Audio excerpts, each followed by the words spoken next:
Hey, what's going on, you guys? So, healthy habits, I believe, is the foundation to a healthy and balanced life. But how exactly do you form healthy habits?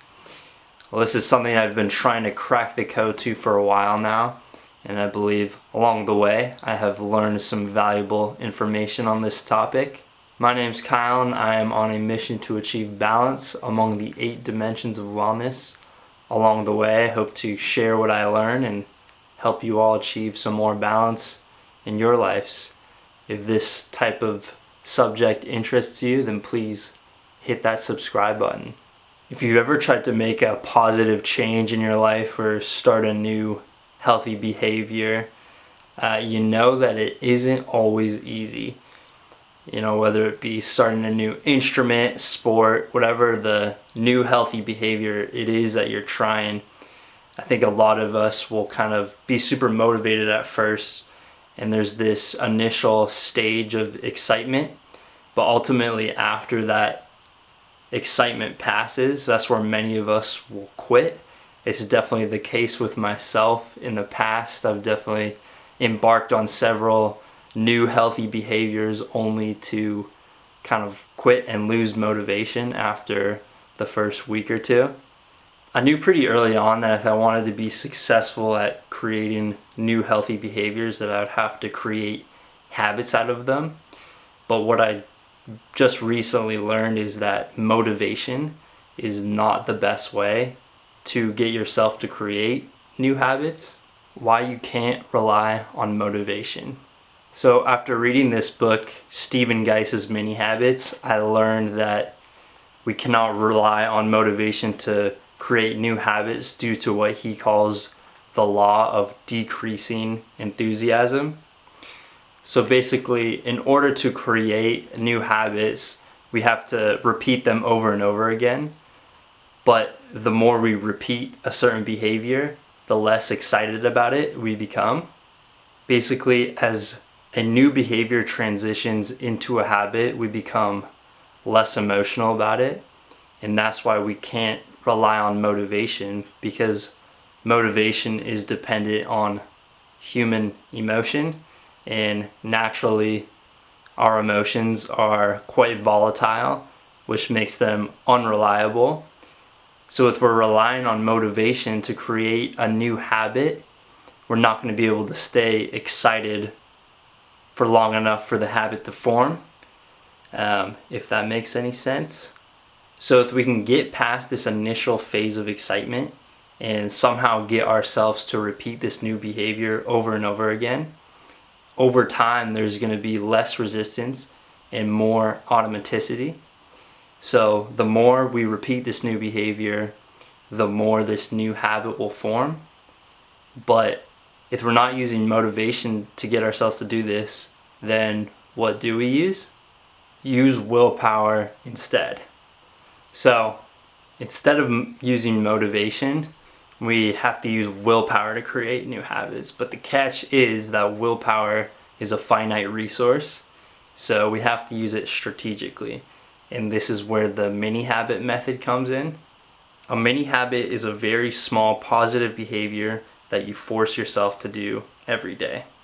It's such a small daily requirement that it's weightless.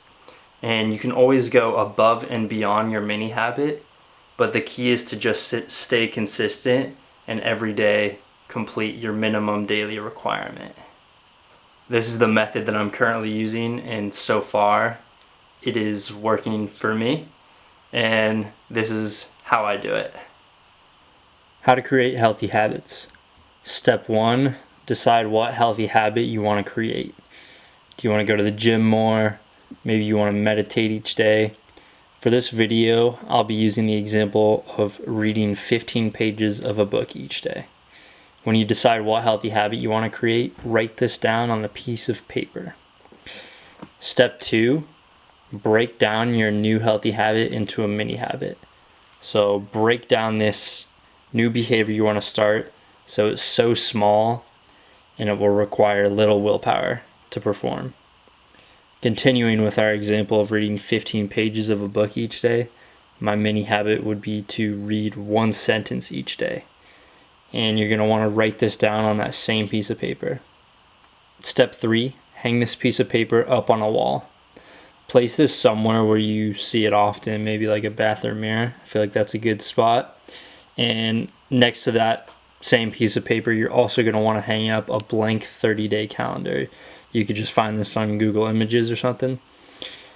Step 4, perform your mini habit each day. So now you're going to want to start completing your daily requirement each day. And you'll find that once you complete your mini habit, you'll want to do more because you've already started, and that's great. You could always go above and beyond the mini habit, but you're only required to do the minimum daily requirement. And remember, consistency is key here. We're just trying to repeat this as much as possible and make it as automatic as possible.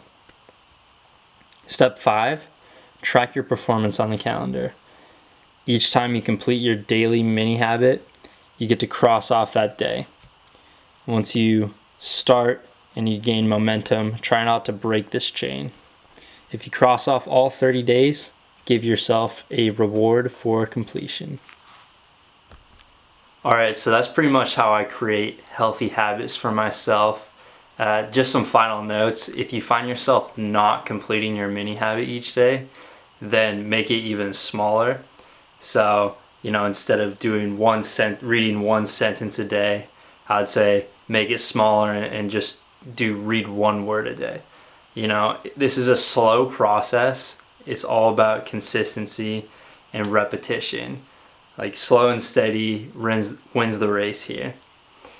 Another thing is, if you've completed your 30 days and nailed your mini habit each day, you could progress your mini habit by making it even larger. So say instead of reading one sentence each day, you could change it to reading 2 sentences a day. Or you could keep your mini habit the same and add another mini habit on top of it if you're trying to introduce 2 different new behaviors to your life.